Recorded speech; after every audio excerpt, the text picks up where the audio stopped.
this is our first Bhagavad Gita class, first of 3. And today is February 5th. Okay. All right. So, let's put the day behind us and sit upright. Let's do a prayer together.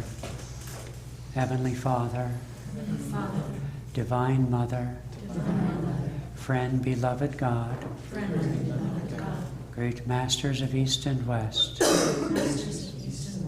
Lord Krishna, we invoke your wisdom, your devotion into our lives. Reveal to us the wisdom of the Bhagavad Gita that has come to us from ancient times. For it is timeless and timely. May it light the path of our lives. Om. Peace. Amen. The chant I'd like to do for a few minutes is Om Namo Bhagavate Vasudevaya, which is a chant to Krishna, for sure, but it's also a chant to the inner Krishna, to the inner Christ in our own selves.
Just have a few moments of silence.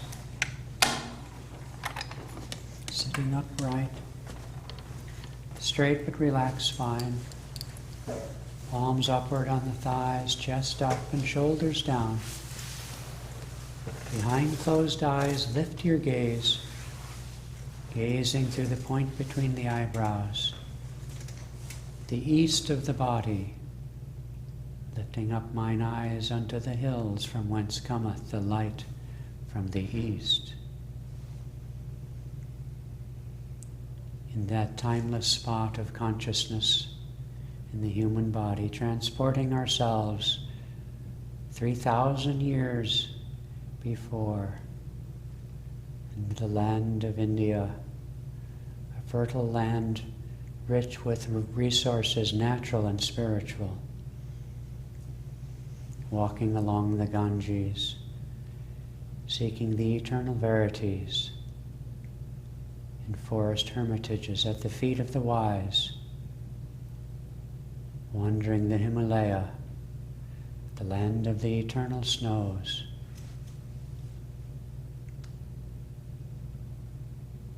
Feel that timeless, eternal present within our own hearts. And let us call in the silent language of our heart upon the wisdom of ancient India to guide our lives, to help us be instruments of wisdom.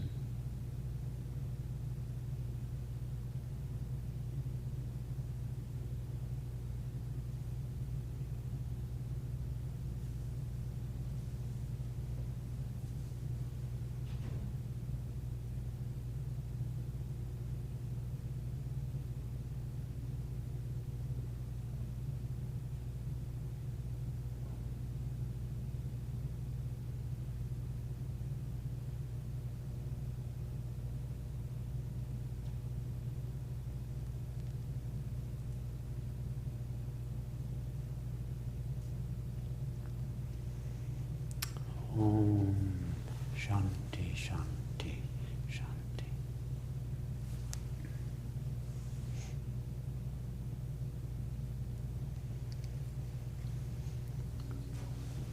Welcome everyone.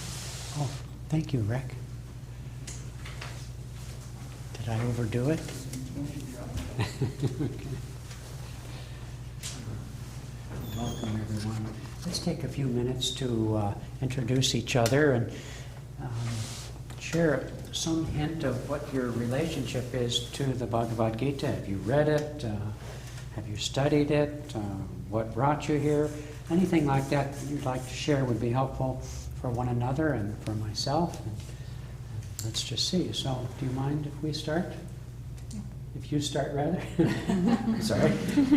My name is Barbara, and have not read it. Have been in classes where the instructor has quoted from it, and I want to incorporate that into classes I teach and into my own life. And what kind of classes do you teach? Remind me. I teach yoga. Yeah, of course, right. Yeah. Oh, that's right. Yeah. Good for you. Yeah. I understand some yoga teachers are even using the harmonium a little bit. Yes. Yeah. Yes, that'll probably be sometime coming up here. Yeah. Good for you. Okay. My name is Holly, and I began to read this story when we entered into the preemptive war with Iraq.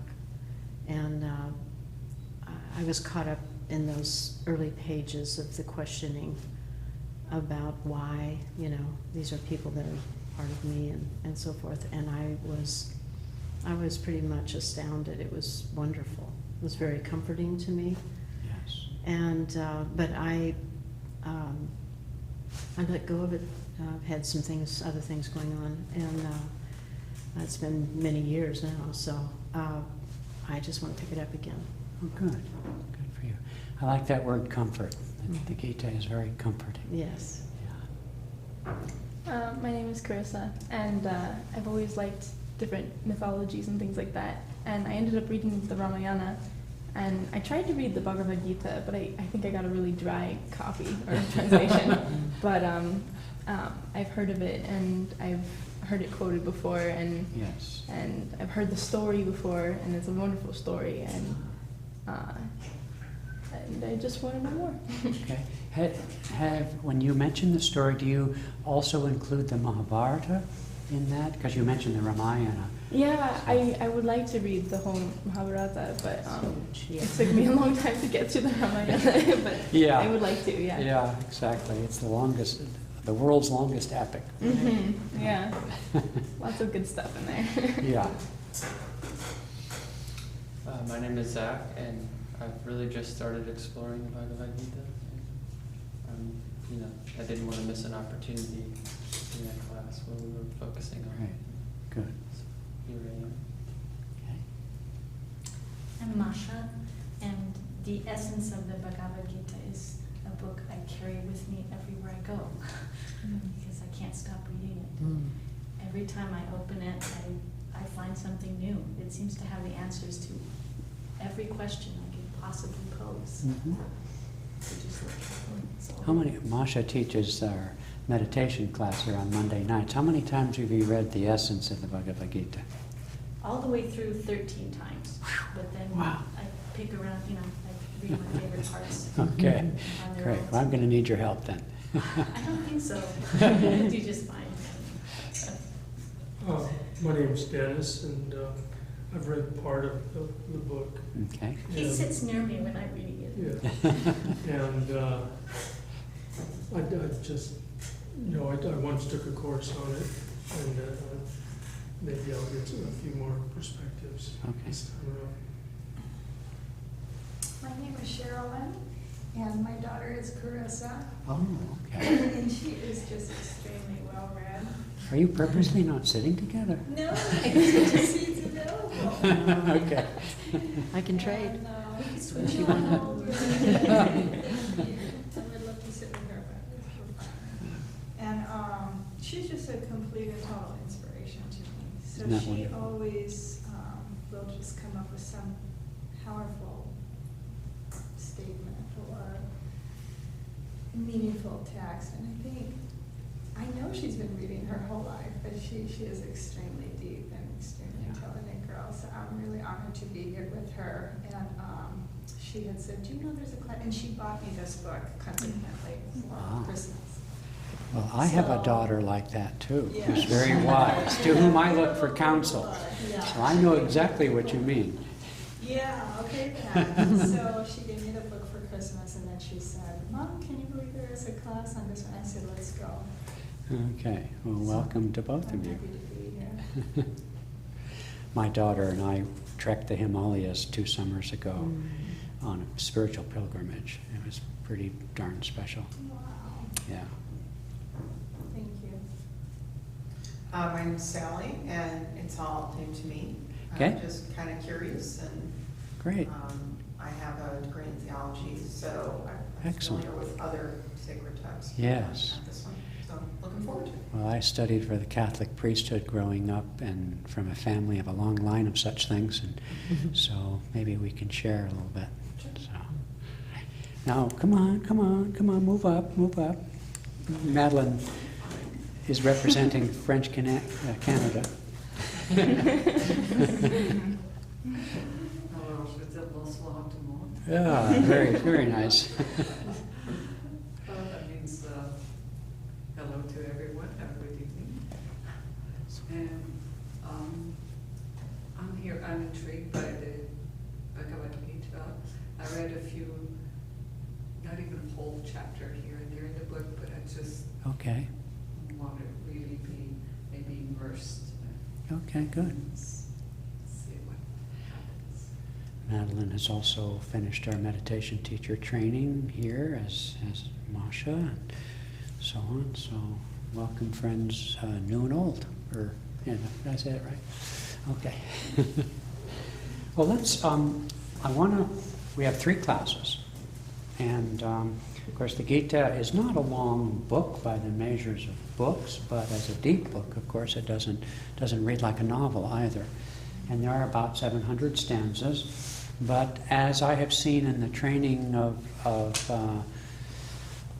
devotees in different traditions, it is possible, like going through ice on a lake, to enter the lake of truth through any particular point, just as our bodies and our minds are holographic, revealing the whole essence through one point and center.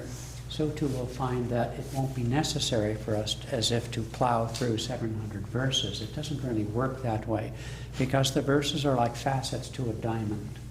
And if you go deep in enough of the different facets, you'll discover all of them. Now, let me do a little bit of background. First off, several of you have made mention of it, so I want to complete the referencing. which is, I will be using this text, this book, The Essence of the Bhagavad Gita, by my teacher, Swami Kriyananda. Kriyananda is the founder of Ananda's worldwide network of communities and teaching centers and so on.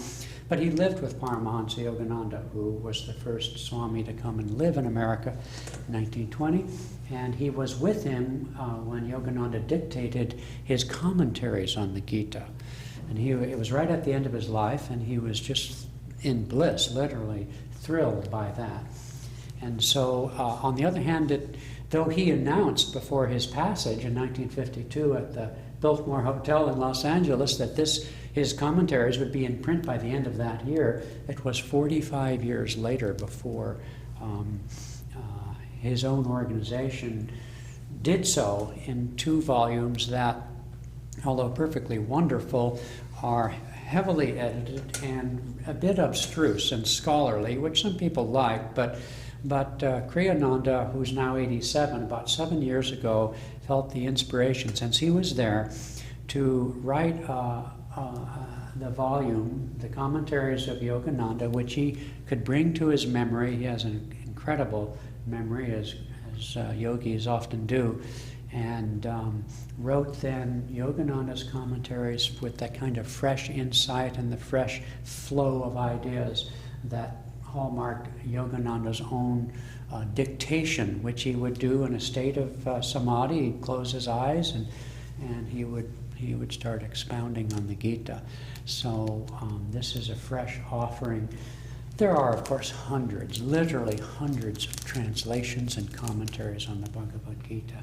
What we find in Yogananda's life and his work in the West here, which includes this volume, is a kind of approach that vibrates, resonates with our reasoned mentality here in the West.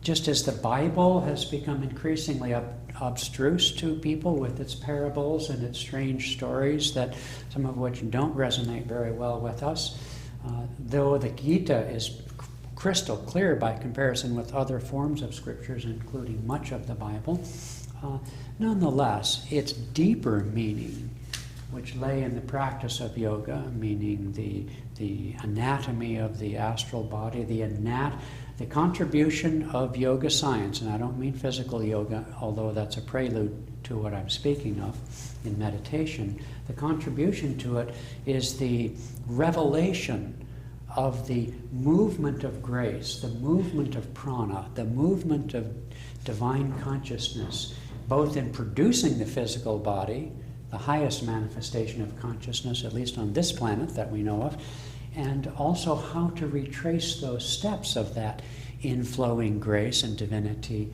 back towards union with God. And so the science of that union is the contribution of the yoga science to the treasury of human knowledge, indicating the things that many of you probably have studied, the chakras, the vital energy centers in the body, which are the gifts of the Holy Spirit, which reflect the gifts of nobility and wisdom and self-control and all these characteristics and self-sacrifice by which we measure the greatness of human beings. And so that science, like so many great traditions and scriptures, is hidden in the words. It's alluded to far more clearly than in something like the Christian Bible and other things that are far more allegorical, like the Rubaiyat of Omar Khayyam and other traditions. It's clear, but it's still, it takes, you read the pages, you read the verse, but it takes the oral transmission of knowledge and the intuitive transmission of understanding to unlock the key to the different passages. And that's what the rishis have done down through the ages. Yogananda studied with his guru, Swami Sri Yukteswar, and on, just like the Bible says so-and-so begat so-and-so. Well, the Bhagavad Gita has a little bit of the begat so-and-so in order to establish the credibility and lineage. If you meet someone and they purport to teach you something meaningful, you want to know, oh, where did you go to school? Who was your teacher? What are your credentials to share this? And so that's a necessary, that question has to be answered. And so we will explore then the Bhagavad Gita and the book we're drawing upon, which we can't possibly cover in 3 weeks. Nonetheless, we'll make various references to it. But let's talk then about the Gita itself. Let me roll back in terms of time. The Bhagavad Gita is one chapter in the world's longest epic, as I was saying to Carissa, which is the Mahabharata. Maha means great, and Bharata means different things, but it is one of the ancient words that describes the land of India. You know, in India, first off, Columbus made a terrible mistake. He thought they were Indians, and confusion has reigned ever since. But nonetheless, that's not the term they call themselves. Hinduism itself is a term the British imposed. It comes from the Indus River and so forth. It's not a native term, and I'll get to that here in a little bit. But the Mahabharata then, Bharata refers, it's a history of the ideals that to which, just as in Christian tradition, people would go to the Bible and read the Bible and open it up for the family and tell stories to the children and so forth, so the Mahabharata, along with the Ramayana, have influenced Indian culture for thousands of years.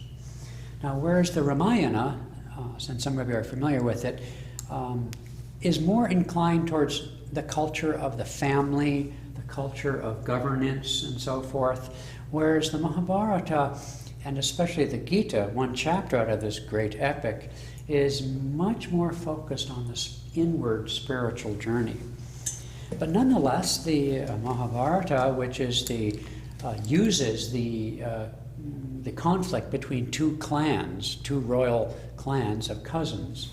And it is apparently a historical fact. The great battle known as the Battle of Kurukshetra actually took place. It's north of New Delhi and is a historical battlefield every bit as vibrant as Gettysburg is to us.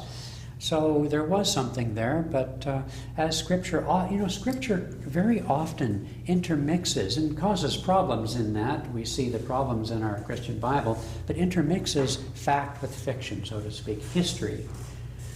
And there's a deep lesson in that. We regret it. We get confused, at least the Christians do, about when the world was created and how it was created, and everybody argues about these things.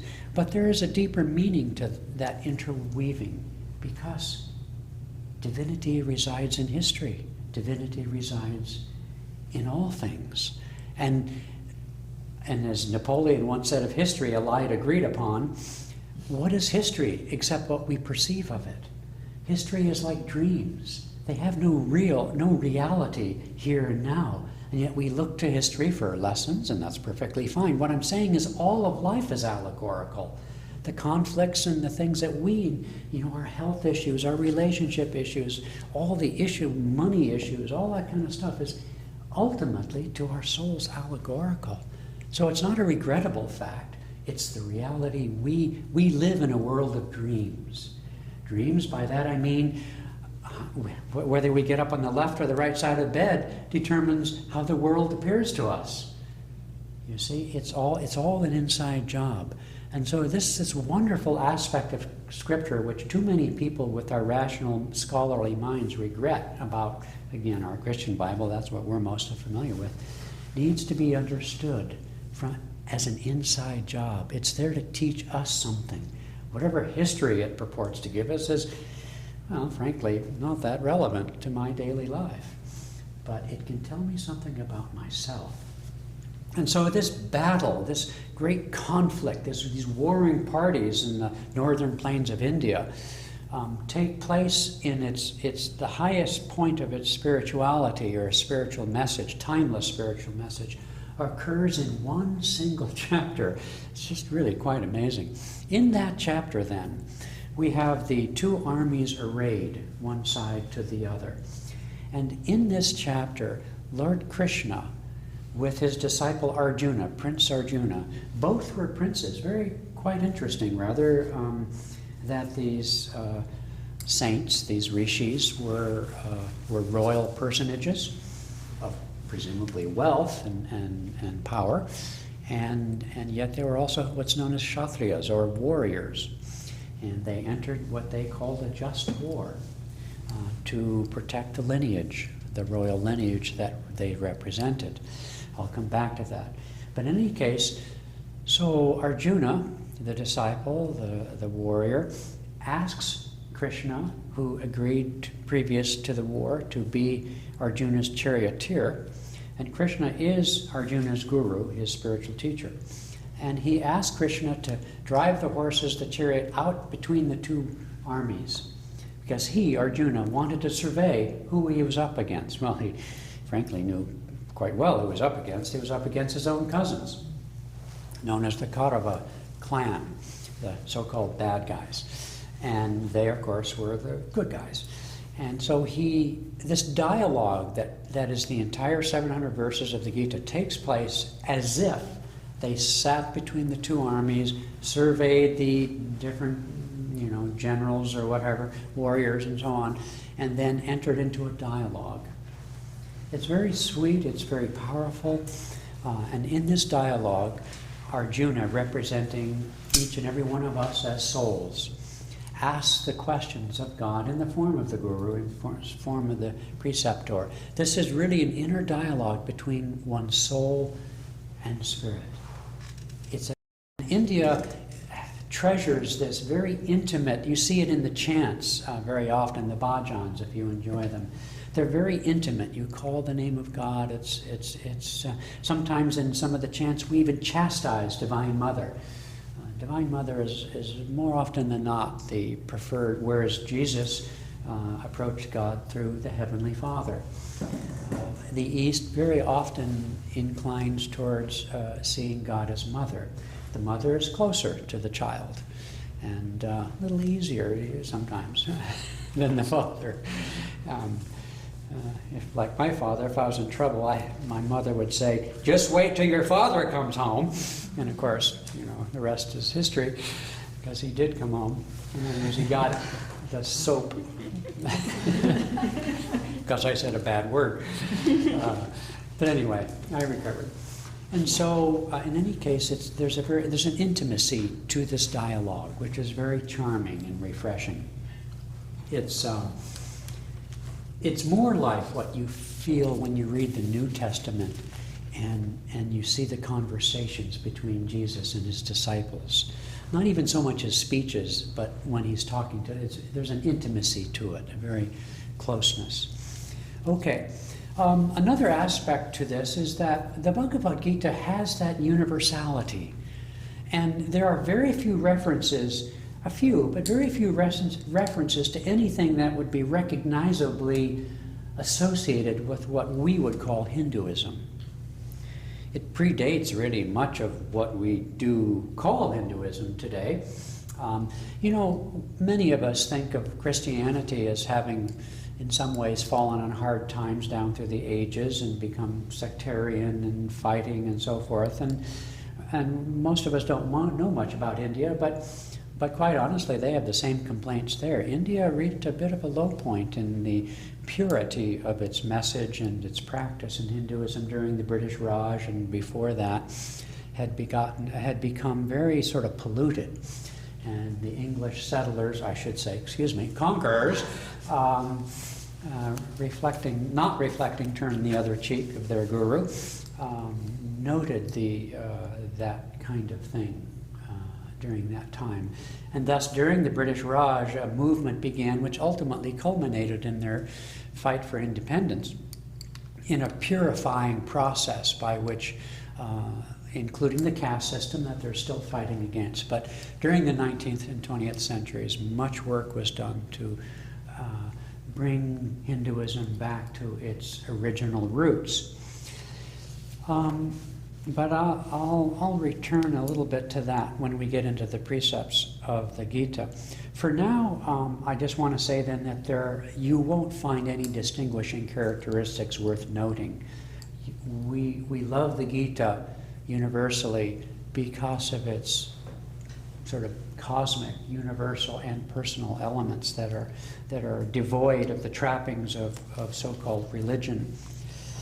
Now, in the lineage of Yogananda, which includes a yogi known Lahiri Mahashaya, who taught somewhere between 1861 and his passing in 1895 in Benares. He was a householder, meaning he was a family man, and had 2 children, and of course a wife. He was an accountant, worked for the British railway system, and he had a stint in the Himalayas where he met the incomparable Babaji, spoken of in Autobiography of a Yogi and many other books now available to us.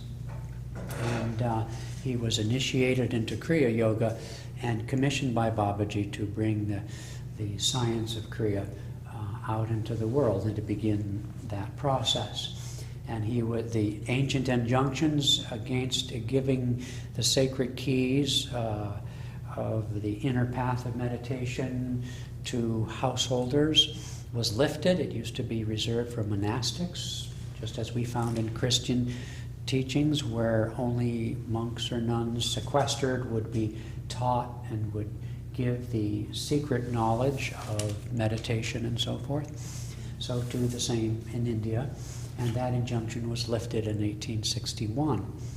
Lahiri, as part of his work, began commentaries on the Mahabharata and in the Bhagavad Gita. And in relation especially to the Mahabharata, he unlocked the keys to the deeper spiritual understanding in its true allegorical nature. Most of India took it culturally as a story, and they would share the stories and the human lessons of those stories.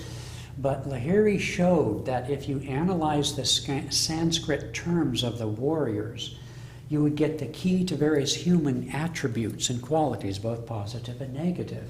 And when you would read in the story that one warrior would fight and defeat the other in personal pitched battle, they would explain, well, that was, calmness dealing with restlessness, or these different traits. And so he began to unlock it, and the intermixing of fiction and fact was such that only a few of the warriors were historical personages. Most of them were these allegorical vessels, if you will. Now, the actual or purported writer of the Bhagavad Gita, as a chapter in the entire Mahabharata, was named Veda Vyasa, and it's a bit of a mystery, because Veda Vyasa, in ancient times, even far more ancient than this, was said to have written other scriptures. And in ancient times in India, they paid no attention to the details of authorship. They didn't have copyrights, and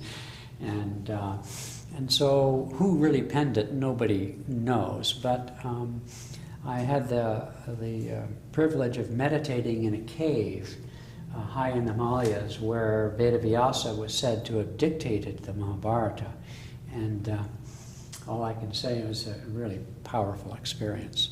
So its origins, in other words, we don't know that much about. Like scholars everywhere on the planet, but perhaps especially Indian pundits, I don't know why, but they just love to argue, and so nobody can quite pinpoint the date of these things. But according to the lineage of Yogananda, including his guru Sri Yukteswar, who is a renowned astrologer and interpreter of the ancient calendar, like the Mayan calendar, for example, that stretches back thousands of years, he recalibrated what had gotten also off course, the Indian calendar, and basically came up with a date for the battle, anyway, as to when this was written. That's hard to say, but the battle itself was probably somewhere in the neighborhood of 800 to 1000 BCE. Some scholars put it as far back as 2500. But anyway, for those interested in those historical aspects. The other thing is the teachers of India, the rishis of India down through the ages, including Yogananda, have explained that the Vedas, which are, nobody knows the antiquity of the Vedas, they go way past the Bhagavad Gita. Some, by these calculations that I've just mentioned, would place the origin of the Vedas probably somewhere in 10,000 BCE. What we do know, what scholars can agree, though they can't agree on the date, is that they weren't written down for thousands of years. Okay? They were an oral tradition. And then from the Vedas came the Upanishads, which were written down long after that. We have seen, there have been unearthed in Mohendro in the Indus Valley, which is now Pakistan, clay figurines of people in lotus pose. The figurines go back 5,000 years. And so probably the practice of such things goes much further back than that. It defies the modern day Western view of ancient times as being a bunch of cavemen running around clubbing each other and so forth. No doubt they lived in caves, but there's evidence of that. But the idea that humankind experienced golden ages exists in every ancient tradition with no exceptions. China, Egypt, Greece, Mayan, did I say Chinese? And of course India. All of the ancient traditions, and even what we call the classical period of Greece, we call it classical. They didn't. They referred back to a golden age far in the dim mists of prehistory, in which written traditions didn't exist. And we think we got smarter by writing. But in fact, we're so dumb, we have to write things down to remember them. And so the very real possibility is that in a higher age, they used oral tradition because they didn't need to write things down. And the tradition is from India is that the last 10,000 years or so have actually been down to about 400 AD, has been a 12,000 year of declining consciousness, reaching its nadir at the fall of the Roman Empire with the destruction of the great libraries of ancient wisdom that took place in China. It's been documented in Greece, in Egypt. Much of that ancient wisdom fell by the wayside. And from about 400 AD to 800 AD, or a little longer, was described in classical Westerners in my upbringing in college as the Dark Ages. We entered a very dark period, and that's been corroborated in the histories of other parts of the continents during that time. And in that, as we began to climb out of that, and Europe began to coalesce into the Renaissance, what was that a renaissance of? Ancient times. They looked back instinctively to the past, far beyond the Roman Empire, for what they instinctively knew was lost wisdom. With the coming of the age of exploration, which fell immediately on the heels of the Renaissance, humankind, and you and I right here today, we look forward in time to discoveries now. Because the 12,000 year arc of the awakening of consciousness, beginning around 400 AD, going through the Middle Ages, and beginning the second era at the turn of the 20th century with the discovery by Einstein of the ultimate reality behind matter as being universal energy that can be neither created nor destroyed, marked, both astrologically speaking, but also energetically and objectively speaking, the dawn of a new age. And so the Bhagavad Gita then arose at the end of the decline of that second era, and now has reappeared on the planet at the beginning of the 20th century. Just in time for a consciousness that now could open the book again and begin to see and pierce the veil of its secrets. So the arc is, the person, one of the people who have written the book on this whole thing called the Yugas, which we have here, have traced the history as best we know it through the arc and the amount of discoveries. For example, the ancients all knew that we went around the sun, but that was lost right about the beginning of the Low Age in this time period. And the Greeks began, they redid it, and now the Earth was the center. And then at about the time, Copernicus discovered the opposite and was declared a heretic, as was Galileo after him, marked the beginning of the reawakening of that particular kind of knowledge. And so we see a completely different, and I say all this because it will this point of view, this attitude towards what we're learning will reappear through the understanding of the Gita. Okay, so let's move on to our country.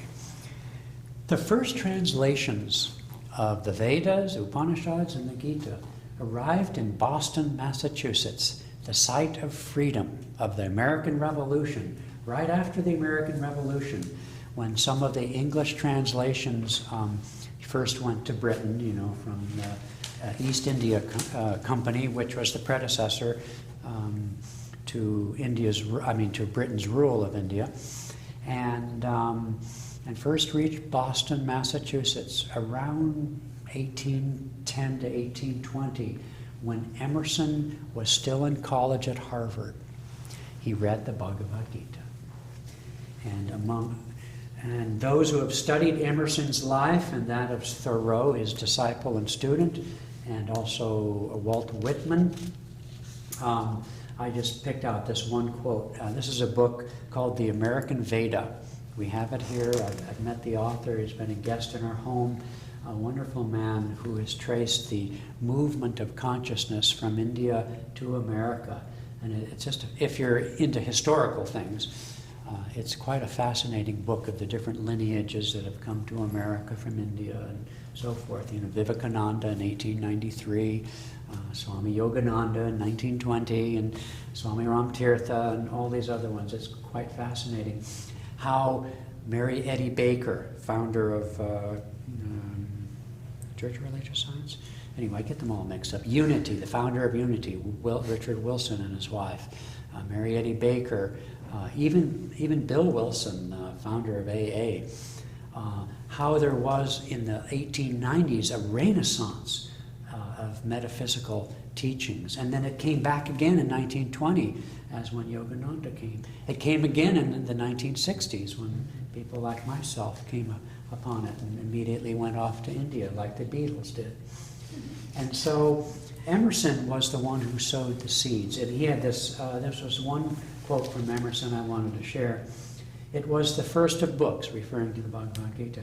It was as if an empire spake to us, nothing small or unworthy, but large, serene, consistent, the voice of an old intelligence which in another age and climate had pondered and thus disposed of the same questions which exercise us.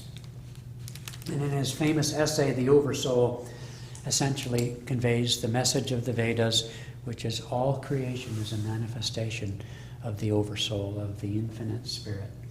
And so Emerson single-handedly brought the Vedas, brought the Bhagavad Gita, and the message, the timeless message of India to the shores of America. Interestingly, and this is how the divine works in history, at the same time, at the very same moment that America embarked on a ruthless development of the industrial age, the steam engine was employed, Robert Fulton with the ship, the network of railroads began in the 1820s. In the same time Emerson was at Harvard. That grinding, godless, materialistic engine of American consumerism and power and rape of resources, all that pioneering spirit was to be matched by the pioneering spirit for spiritual freedom. You see, duality works always. And so God, as it were, impregnated a seed in American consciousness that would flower as, what was the great historian Toynbee, Arnold Toynbee, and there are others too, who remarked once, I'll have to paraphrase it, that effectively the West conquered the East with guns, but the East would conquer the West with love. This was the message of Gandhi, and it would be the saving grace of humanity, because armed with the power of industry and the power of technology, we have sat since World War II on the brink of self-destruction. And the teaching of the universality, the kinship of all life and spirit, is the one and only thing that will be the salvation of this planet. And that is the teaching of yoga. The orthodox religions, which include Hinduism, are simply sniping at one another. They offer nothing, essentially. And so human hearts that are sensitive to of humanity, who see and feel the unity of humanity in all life, that condemns no one, is coming from the East and is changing Orthodox religion. The Catholics who meditate now, one person, one of the swamis of the Ramakrishna order was asked after World War II, what would you think? Where will the Vedanta go? Where will these things go? He said, oh yes, all through America, but they won't know its source, he said. And thus it is that whether it's the Unitarians or whatever, they don't know of which they speak. Mary Eddy Baker herself distanced herself from the Bhagavad Gita. Not to her credit, I will say, but nonetheless, her teachings were a little bit unbalanced at the time, and got into trouble as a result, only relying on metaphysical power for healing. But nonetheless, we don't, words like karma and guru, and they're everywhere. In the American Veda, he was quoting these mainline Republicans, I can't think of their names because I blanked them out, who under Bush were using words in their speeches of karma and all sorts of mantra and so forth. Whoever the advisor was to the Republicans in one of Bush's campaign was, saying our mantra was something or other. I don't remember what it was, but all that to say is that no matter what your religious affiliation is, it's warp and woof with American culture now. Okay. All right, and of course a defining event for much of our generation, or at least my generation, was when the Beatles in fact went to visit Maharishi Mahesh Yogi in Rishikesh in February of 1967, or was it 68? They, by themselves, put meditation and these things on the cultural map of America in a way that only Oprah Winfrey could possibly do in later generations. Such was their power and influence. Okay, turning now to our text, a couple of thoughts. If you get this, and I highly, highly recommend it. Yogananda, as I alluded to earlier, dictated his commentaries from a high state of consciousness. His own guru prevented him, wouldn't allow him to read other commentaries. And he never quite understood it. If you read his life story, his famous autobiography of a yogi, you'll see that he had quite a bit of trouble getting out of school. He had no interest in school book learning. But his guru sort of forced him to get his BA degree because he knew it would make him more acceptable in a place like America decades later. And so reluctantly he did. But he said, I realized, after he completed his work, he said, I realized why my guru, Sri Yukteswar, would not permit me to read other commentaries. And there are many wonderful commentaries, including by some great saints like Sri Aurobindo and others. But he said he wanted my mind to be fresh and clear. He said, I tuned into the consciousness of Veda Vyasa and asked for his guidance in dictating these commentaries. And so it does have that very fresh, and I am one who have read many commentaries. I meant to bring it to show you to, but it was only sentimental on my part. The little Bhagavad Gita I bought in New Delhi in 1975 that I carried. I drove to India from Germany, and it was quite an adventure, a defining moment in my life. Spent over a year traveling, and traveled all around India in the villages and the mountains and so forth, and reading my Bhagavad Gita.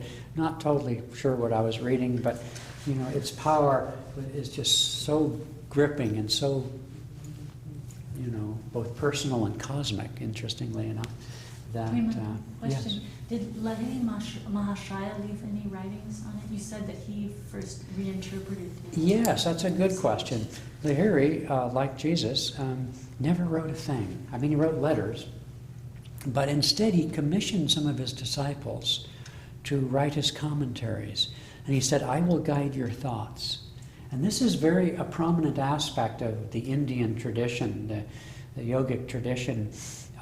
It's not that it doesn't exist in, let's say, Christianity, but they were very articulate about this ability to tune into one another and, well, we might say channel, but I mean channel in the highest sense, not So in are the... any of those available? Yes, they are. There is a website. To me, I'll say it Nikikatan, but anyway, I can bring it next time. That, again, it's translations of translate. You know, it's all a little bit muddy, but it's fun to read. You'll see, as you've read this 30 times, that you can read it, but it does not have the clarity in our language and in our mindset. I love to read it, but yeah, it is available. I don't know that anything printed is available in this country. When we go to India in a few weeks, about 35 of us are going, then we might be able to get some of this stuff, but it is available online. Yeah. Okay. During Yogananda's life in the 20s and 30s, he would every month or so publish an article on the Gita. But then he sat down at the end of his life and started dictating a whole new thing. His articles are unpublished, regrettably. He obviously, you know, when you do something in serial form, if you're any kind of a writer, and I do a fair amount of writing myself, when you do it in serial format, you have to repeat yourself a lot. So when you do a book, you don't have to do that. And so he knew that just publishing his articles was not adequate. But for whatever reason, they're not published either. His own organization hasn't done so. All right. Now, I think I said enough of that. All right. A few other things. I hope to make more progress than this, but I think this is all important. I'm going to skip all of that. Don't skip anything good. No, well, it's okay. It's okay. You know, I covered the important part. So let's begin with the Gita. I've asked, the first two chapters are not so quotable, but when we get to it, I'm going to have Masha be my foil, probably the next 2 weeks more than tonight, with reading some of the stanzas. It'll make it easier for me not to have to refer constantly to the book.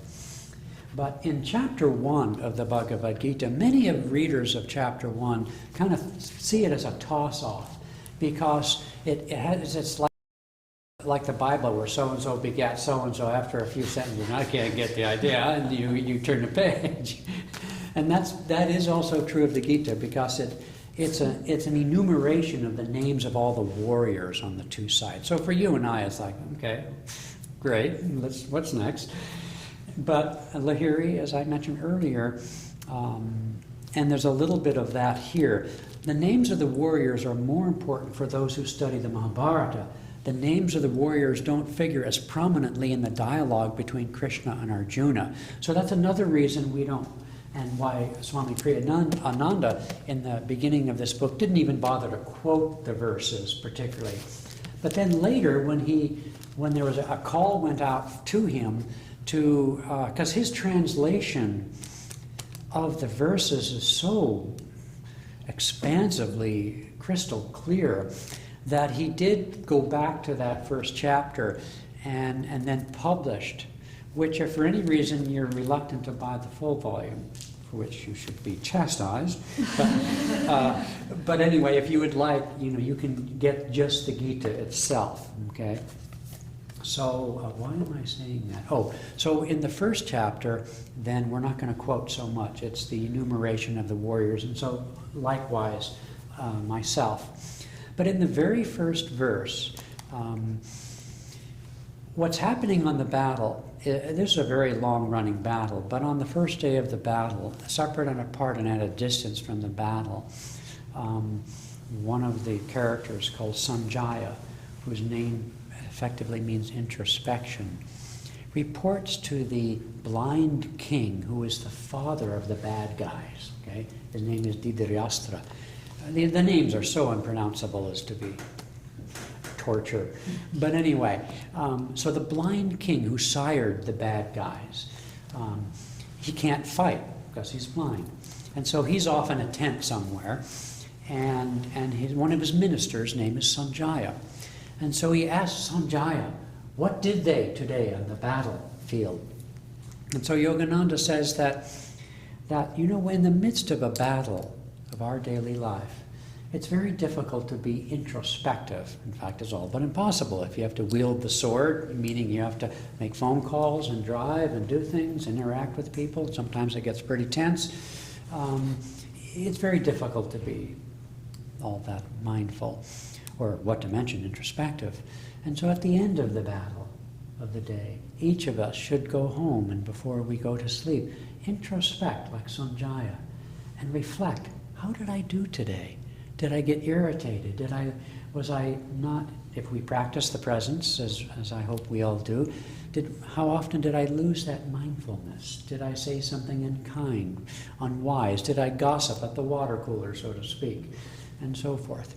And so he explains that as if with television, Sanjaya communicated to the blind king, which represents our blindness, our what's called in yoga the sense mind. The sense mind is that part of our mind that is tied to the senses that isn't very reflective because it's sort of forced to receive the report of the senses and react and act and function in the world. And so that blind mind is very reactive and influenced by our subconscious. And therefore it sires all sorts of negative traits. In any case, the blind mind, if it turns to introspection, can at least be guided.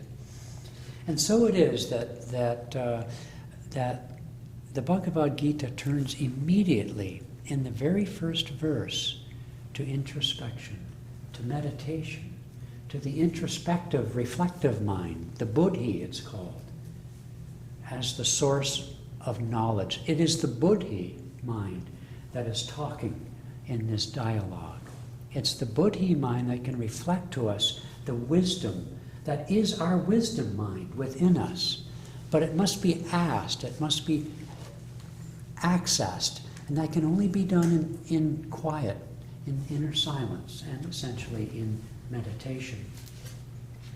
He says in that, interestingly, also interprets the very first verse when he asks, what did they do today? Because, it's very hard for us to know what is right action. I mean, I could take this job, I could take that job, I could marry this person or that one, I could go to India on pilgrimage, I could stay home. How do I know what's right to do? Frankly, we generally don't and can't. However, the results of what we do reflect both our initial intention, was the action based on desire, or was there any sense of wisdom and intuition in our action? The results of our actions both clarify and reflect not just the intentions, but also the energy with which we do an action. Now that doesn't mean that every high-minded action will be a success on its own terms. You might go into a marriage or into a business or whatever that fails. But if you glean from even the failure lessons learned, can even be grateful for that and can change your life. If you didn't do something right, what can I learn from it? Then does the soul call that a failure? Of course not. It's the battle of life. Do you see the difference? And so we must be patient and forgiving for ourselves for the fact that one of the great themes that we're going to get to fairly soon in here, one of the greatest teachings of the Bhagavad Gita is that we must act. We must take up the sword of discrimination. We must step out into the battlefield and do battle, meaning to do those things which are ours to do, to support ourselves, to fulfill our needs and even our desires and so forth, we must act, because action will show us where we're really at. As a great saint, a modern Western saint, one of the disciples of Yogananda did. She was from Seattle. She said, "Your religion is tested in the cold light of day." And how many people say that nowadays? It's how you act that reflects your consciousness, not your beliefs. Yogananda often said, won't save you. This whole thing of what you believe, what religion you are, doesn't mean a thing in the battle of life. It's how you act and treat your fellows and so forth that shows what your religion really is. Okay? So the Gita is a call to action. And isn't that an important lesson for our time? Because it helps us to distinguish our belief systems which separate us from our real religion, which can unite us. Okay. Okay, that's good. The first thing that happens in the Bhagavad Gita is that Arjuna, the disciple of Krishna, sitting in his chariot, of surveying the things, what's his first response? You can't answer that. Those of you who have studied the Gita, what happens to Arjuna? What is his reaction to seeing the forces arrayed? He's overwhelmed. He's overwhelmed. He's sad even. He's distraught. He sees his foes as his own cousins, with whom he was raised and with whom they, if you know the story of the Mahabharata, they were raised by the same teacher. They taught to do battle. They were all princes in the kingdom. And there they are. And he himself is one of the greatest warriors of his time. And he knows he's going to kill a lot of them. And so he slumps in his chariot, which represents the slumping of the spine of the meditator. And in that discouragement, he says, why should I kill these people? They're my kith and kin. And thus, for all of us, he symbolizes that fact that when we awaken to the spiritual path, when we awaken to the path of righteousness by whatever name we call it, we realize that for us to change our habits and to change our patterns, first is not easy, it's a battle. But second, even if we have bad habits, they are very familiar to us. And in fact, in actuality, even our real family very often will oppose our spiritual search. Most human families, they would rather you be an alcoholic, because then they could look down on you and maybe help you, maybe. But to go on the spiritual path, that's a condemnation, as they see it at least, of themselves. And so even our birth family will fight us. And so I've seen many devotees or potential ones not have, even Swami Kriyananda at age 22 admits, looking back, he said that if Divine Mother hadn't put my parents on that ship for Egypt, at age 22, being young, so young, and very close to his family, he said, I could probably not have gotten on that bus to Los Angeles to meet Paramahansa Yogananda. He said, Divine Mother sent them away, and then I could do it. I went off for my vocation as a young man to study for the priesthood, but in my case, our family tradition supported that, but most families don't. And so even there, but more deeply than that, is the fact that we get on the spiritual path and we find that it's hard going. And we find that our old drinking buddies, or whatever it is, whatever our old habits were, are comfortable and familiar to us. Many people, if they actually go off for study or do an ashram or whatever it might be, as in fact I did, you go home for the summer. And maybe you never come back. Story in autobiography about Kumar. Those of you who know autobiography, he went home for the summer. His guru, Sri Yukteswar, tried to convince him not to go, but he came back and he had, gotten into things, and that was the end of his spiritual search for that lifetime. How many people, 40s, 50s, 60s, I meet and say, yeah, when I was young. Then I say, well, what happened? Well, gosh, this and that. That's how life is. That beautiful story of Narada, who is a bit of a foil in the Mahabharata and different stories of India. And sage Narada is walking with the Lord, and one day, and Narada says, "Lord, why is it people forget? How is it they don't seek thee?" He says, "Oh, Narada," he didn't answer him. He said, "Narada, there's a village over there. It's hot. Do you mind fetching me a glass of water?" And so Narada said, "Yes, Lord." And so Vishnu, I guess. So he goes off to the village and he knocks on the door, and the door opens, and there's this beautiful young woman. And I can't remember what he came to ask her for. He said, so anyway, I won't tell the whole story, but long later his family is destroyed in a flash flood out in the desert, and he wakes up and suddenly he hears this voice, "Narada, where did you go?" And so, "I thought you went to get a glass of water." So anyway, it's just an allegory. Nothing wrong with getting married, but it's the forgetfulness is what we're talking about, and very often that is part of it. And so we all go through that. We wake up as teenagers, we rebel, we get involved with all sorts of things, and then maybe we wake up a few years later, but some people don't wake up for decades later. Okay, so he has what's called Arjuna's despondency. The devotee, what happens to us is we start our spiritual path, and we have the shining goal, but we get engaged in the hard work, and we've given up all these bad things, let's say, and friends even, and yet we haven't necessarily achieved the spiritual consolation that we seek, and so we do get discouraged. This is a phase we all go through, and it doesn't just happen once. Okay? Even the great meditators, the great saints, all speak of the dark night of the soul, all speak of experiences where the light is taken. Rajarsi Yogananda, Yogananda's most advanced disciple, before his final samadhi, he suddenly, the light disappeared, and he entered the void, and he didn't know if he existed or what. It's the nirvana stage that is spoken of, the emptiness. It's when we empty ourselves of ego and all desires, but in that wilderness in which the Jews symbolically wandered for 40 years, represents the soul's wandering in the wilderness of not knowing, who am I?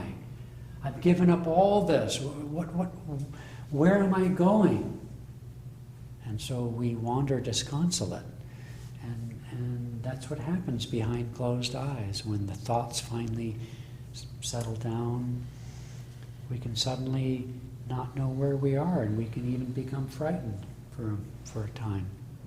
And that's why having a guru, having an inner light, a guide, is so powerful, because if you think the world out here is complicated and confusing, wait till you see the inner world of consciousness. It's huge. The detours, the temptations, the hallucinations, it's so much more on the subtle plane where things aren't as solid as they are here.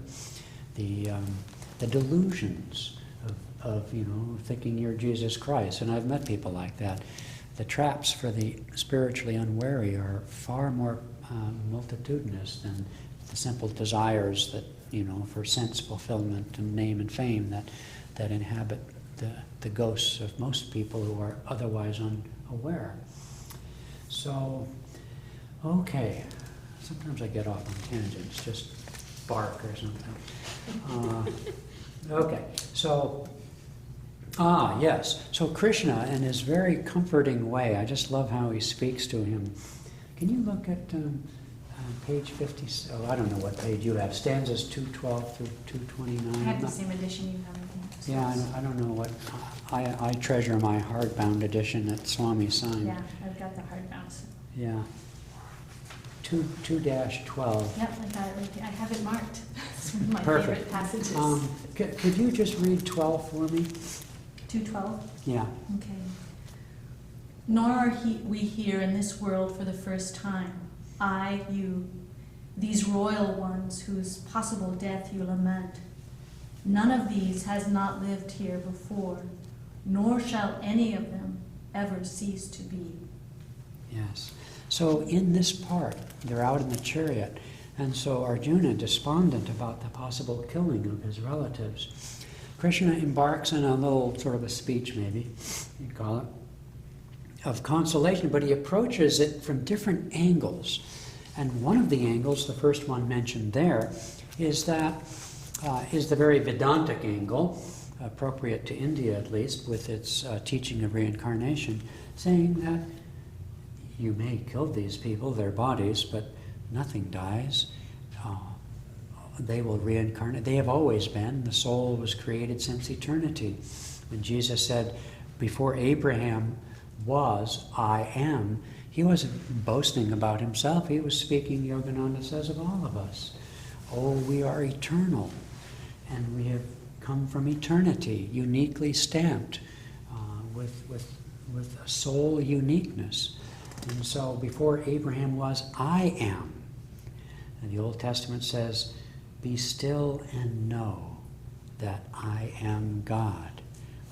Most people interpret that I as being other, but is it? If there's nothing else but Spirit, who is God? Who is I am? The name that can't be pronounced, the name that has no form. And so, that's the very Vedantic point of view. Now, I want to find my page, so pardon me, Masha. Yeah, it gets even better. It does get even better. Okay. Can you read 2:16? That's what I wanted to read. Okay. That which is unreal does not exist. That which is real cannot cease to exist. Those who possess wisdom know the final nature of reality, of what is and what is not. And 17? He alone, the unchangeable spirit, pervades all and is imperishable. Nothing can destroy his eternal reality. May I go on? No. Pause there, okay? Because it goes on quite a bit here. So he's speaking in very Vedantic terms at this point about the eternal reality. And in the Vedantic sense, anything that changes, like this physical body, which is little and it grows bigger and it ages and so forth, anything that changes, anything in matter which cannot exist for very long, is considered unreal from the Vedantic standpoint. Only that which is real is that which is absolute and changeless. And so they're speaking of the Atman, as is the term used in the Vedas and the Bhagavad Gita as well. The Atman is the individualized manifestation of the unchangeable spirit beyond creation, which is, we use the term the soul, okay, which takes on many lives and many bodies and goes through many changes, but none of those changes can ever affect the soul.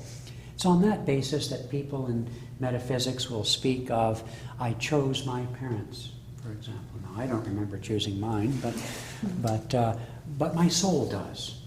And my soul did so because I needed to continue my evolution. When Jesus said, be ye therefore perfect, the poor Christians, once they abandoned the doctrine of reincarnation, which was widely taught in Judaism and which Jesus didn't deny at all, he made several references to it. He said before who do men say I am? And the disciples said, well, some say Jeremiah, some say one of the prophets. Clearly the buzz on the street was they wanted to know who he was a reincarnation of. Jesus didn't say, heretics, heretics, don't teach that. He had another point to make. When he came down off Mount Tabor, the Mount of Transfiguration, and the good old Jewish boys that he took up there with him said, well, where's Elias? Because everyone knows the last sentence of the Old Testament predicts the reincarnation of Elias. I mean, there's no other way to put it. Read it for yourself. And what did Jesus say? For those who have ears to hear, I forget the exact quote, but Elias has come already, but they knew him not, meaning John the Baptist. And he repeated that in a different context. And so, he chose not to teach reincarnation, and Yogananda's interpretation of that was plain and simple enough. He said in the dark age in which he lived and which was predominant for 1,000 years before and after, the teaching of reincarnation would simply give people an excuse to postpone their spiritual journey, whereas the teaching of hell was much more dramatic and so forth. But then they had to invent things like limbo and purgatory, and because in one life, who can be perfect? In fact, some of the interpretations of the Bible watered that down because it's so blasphemous, really, so beyond the canon of what we could possibly aspire to, which makes it blasphemous, that it was senseless. But perfection is achieved in eternity. Perfection is achieved in the vast vista of time and space that we now accept based on the findings of science. 200 billion galaxies, billions of light years. Well, guess what? We've been around a long time. Once we cognize the existence of matter for such epochs and so forth, where does that leave us? Either specks of dust and the theory of meaningless, which emerged in the 20th century with rapid abandon and the slaughter of 200 million people in the name of materialism, in this ism, that ism, or we are the center of the Empyrean, because there's no center out there. And so we see that actually happening intuitively. The movement of freedom represented by America, even the idea of the me generation, it's all coming down to you and I.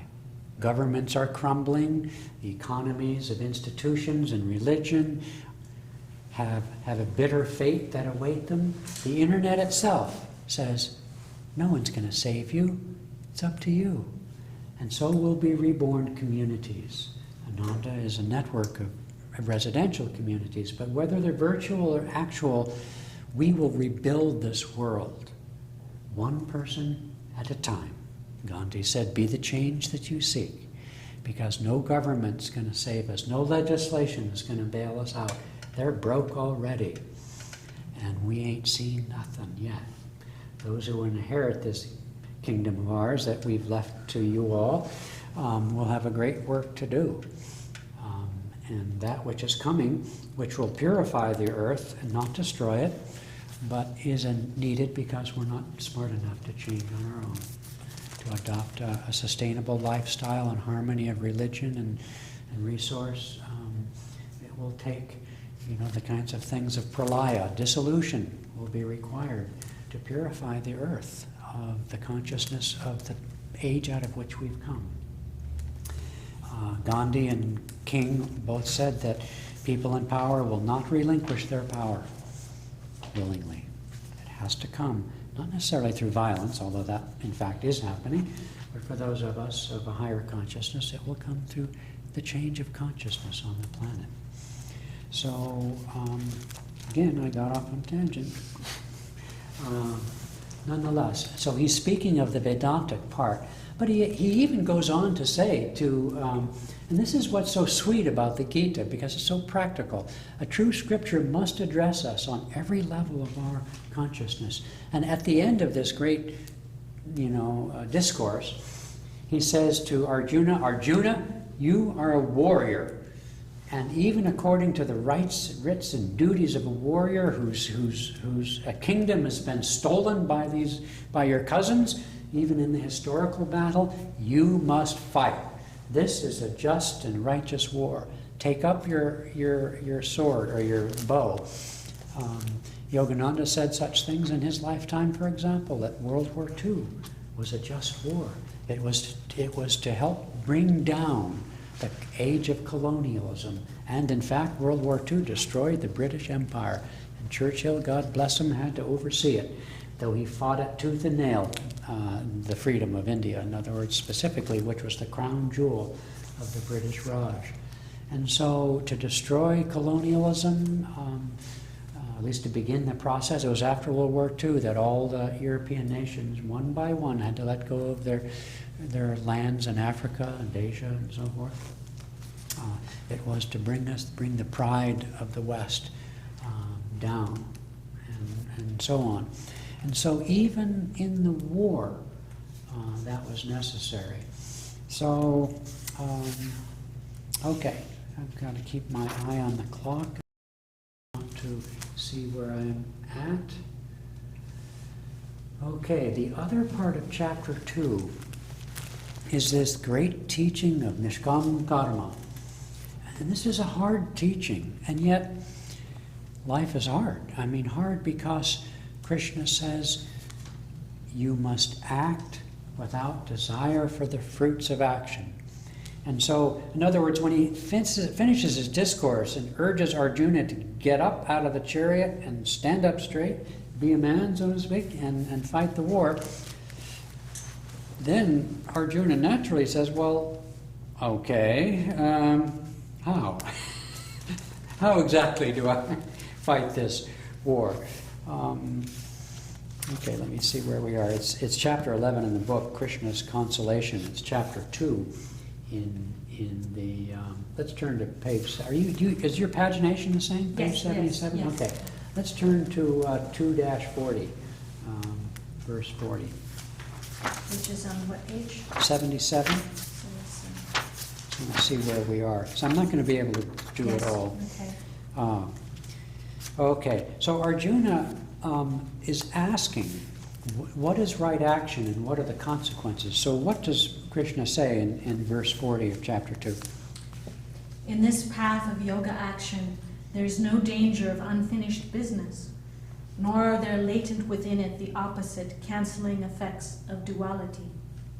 Even a little practice of this religion will free one from dire fears and colossal sufferings, which are inherent in the unceasing cycles of death and rebirth.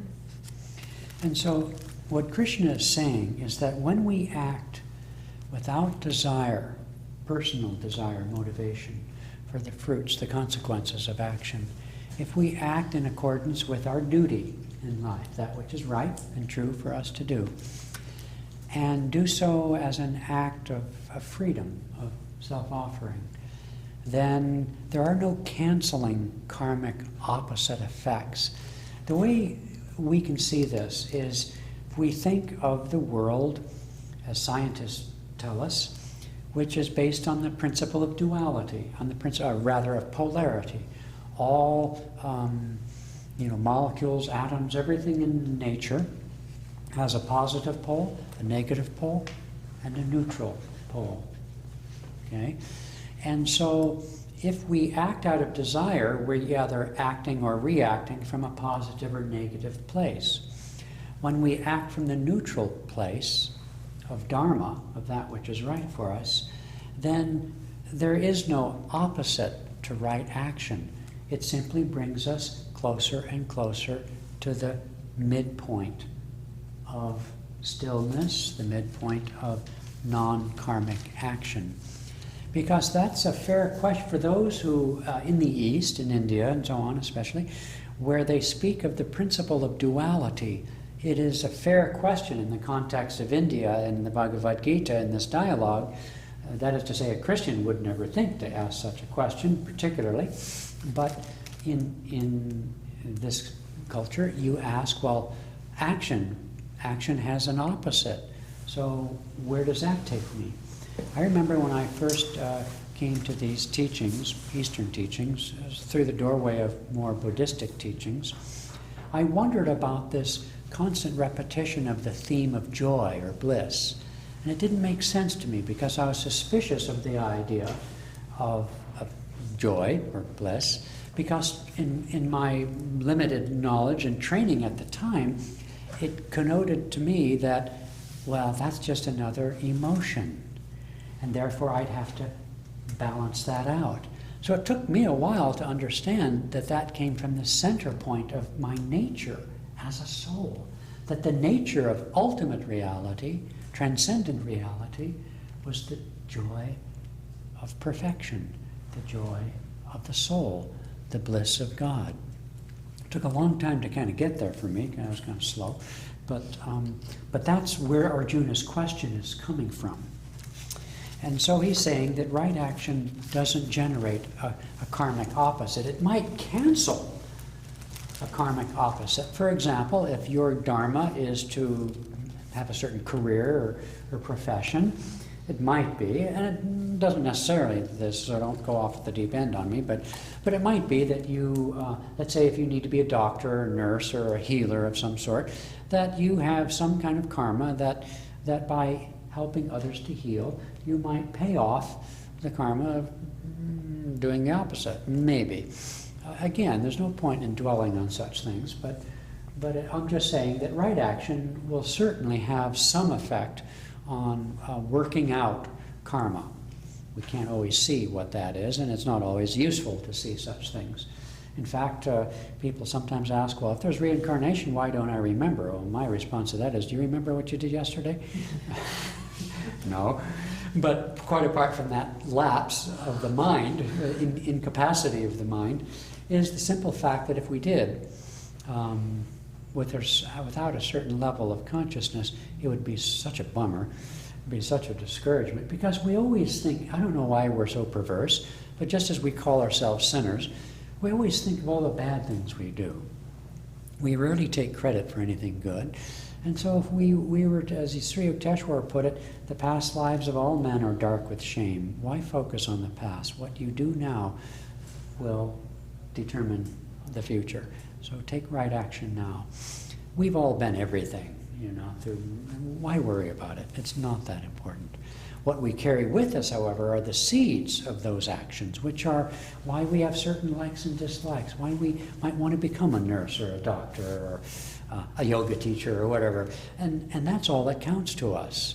So when we take right action with right attitude, it can only benefit us spiritually, is what he's saying. Don't worry about it. Okay. Now I want to see where I need to end. Let's take a look here. What would be good?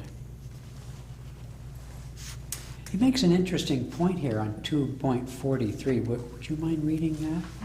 About Vedic rituals? Vedic rituals and other outward practices lead not to oneness with God, nor do promises or the hope of superior pleasures in the astral world. All these lead rather to repeated earthly rebirths. Now this is one of the few references to anything cultural, Hindu or otherwise, Vedic rituals.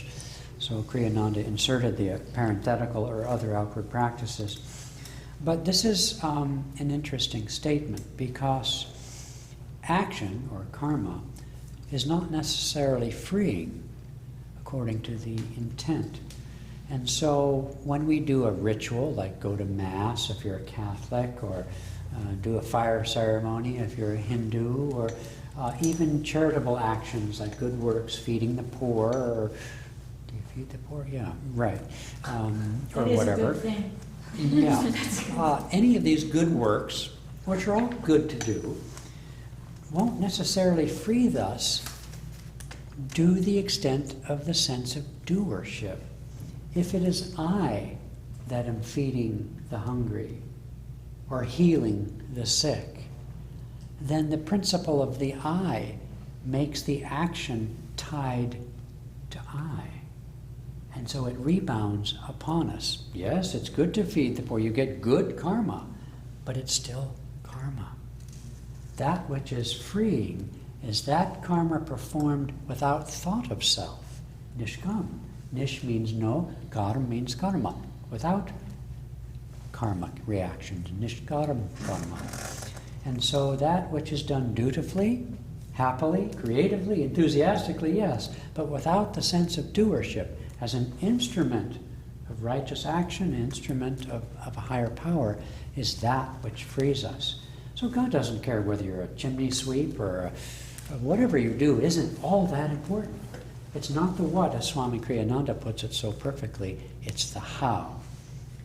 In other words, with what consciousness do we engage? A soldier in battle may have to kill somebody. A policeman may have to actually take that kind of action. But neither are constrained to hate. Do you see the difference? It might be their duty to do something. A parent may have to discipline a child, a supervisor, an employee.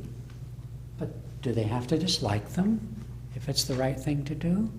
That's where parents get into so much trouble. They think they want to be their children's best friend. Well, you can't be your child's best friend until you get to be an adult, then you can be great friends. Okay, that's the payoff. But when growing up, it might be your role, even though, according to the law of karma, and those of us who speak in terms of reincarnation, I know there are many children who have probably been the parent of the parent. We do switch roles. But in that lifetime, when you were age 6 or 7 or whatever it was, or a rascally teenager or something, you might have needed discipline, and it would have been the parent's role to do so. But you don't have to do so with that sense of doership. It's simply the right thing to do. Isn't that so freeing? We can do and not be responsible in a negative way for those consequences. When Jesus threw the money changers out, imagine the power with which he did that. Was he angry? Well, self-righteously, presumably, but egoically? Not at all. Mahatma Gandhi was a powerhouse, but he used Martin Luther King as well. But that power wasn't necessarily from ego. It was the righteous moral indignation of the soul. So there's nothing legitimate that we can do in relationships, in love, in work, I mean, short of something illegal, that can't be righteous. If it's ours to do, it's how we do it is what will determine whether we are free and won't have to do it again, perhaps, or work out karma, whatever it might be. So I'm going to end on that note. And I know, because I've done this course many times over many years, that, and as my own teacher and his guru found, that you go slowly at first through the first few chapters, but we'll pick up speed, and those first chapters will unlock the key to the rest of the Gita, or to any other scripture for that matter. This was what happened with the Yoga Sutras, with Yogananda studied on Sri Yukteswar. He only did a handful of the sutras, even though there's 199 of them or something, and they're extreme. You think the Gita may be puzzling. Nothing compared to the Yoga Sutras is literally written in binary code by comparison. And yet, only through about a dozen or so of the sutras, he was given the key to understand all of them. And so we'll find the same. So I'll end there, but we'll reconvene a week from tonight. Oh my Lord, I forgot the whole thing about registration. If I have your email address, do you know where those things are? Those things you're supposed to write on? They're in there. Can you grab them real quick? Because I don't know that everybody is, if you're not pre-registered and all that, if you want a link to the audio that you can then download and keep, or ultimately, what's that? Oh, okay. Then you can give it to Masha here. Here it is. It's this one. So anyway, that would be helpful. So otherwise, I'll see you next week, and if you feel inspired, as I hope you will, to get the text, I encourage that, or just the stanzas if you prefer. And if they run out for any reason, I have tons of them in Bothell. Give us a call. I'll ship one down here for you. Okay? So I didn't really open up the questions. I'm going to stop this, but if you want to stay and chat or talk, that's fine by me. I would love the quote by Emerson earlier in the lecture tonight. Okay. I was furiously trying to write that, but Okay. I'd be happy to reread it. Do you mean? Yeah. Sure. Yeah. You said that was in the Oversoul? Was it from the Oversoul? Well, the quote wasn't from the Oversoul, but I was mentioning the Oversoul as one of the clearest expressions Emerson wrote of his Vedantic roots. Okay. I'd have to. It's in the American Veda where he quotes this. The author Philip Goldberg, but this one was. It was the first of books. That one. Mm-hmm. Did you want me? You want to just copy it? sure, thank you. Good question. He has footnotes in the American Veda, and so if you look to the end of that chapter, you'll find the quote. And they've got it sitting out there in the bookshelf somewhere. But I'm happy to research it for you too, from my copy of the American Veda. So, any other questions or whatever? Are we on the right track? Am I going in the right direction? Yes.